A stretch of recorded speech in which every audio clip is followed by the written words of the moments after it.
Wanaofeli duniani sio wavivu. What? Wenye maisha magumu sio kwamba ni wavivu. Hivi mtu ambaye anaamka kule kijijini kwetu asubuhi saa 10, anachukua jembe, anaenda shambani, analima mpaka mchana, wengine wanakula ugali kule usikumani, wanakula ugali usiku, analima, warudi mpaka jioni, wanarudi na kuni, wanalala usiku, wamechoka, wanaamka tena alfajiri. Hao ni wavivu? Sio wavivu. Kwa unaweza ukawa na bidii lakini ukaishi tu maisha magumu.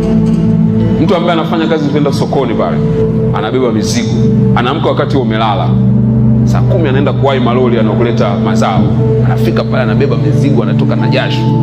Wengine wale wanaendesha na maguta, unakuta amevua na shati, anaendesha guta, amechoka kweli kweli, mpaka usiku anaenda amelala, lakini siku nzima anatengeneza hela kidogo sana. Kwa sio vipi yule, ila lack of direction. Usipojua unatafuta nini, usipojua unataka nini, usipojua wewe ni nani kwenye maisha, utaweka juhudi zote lakini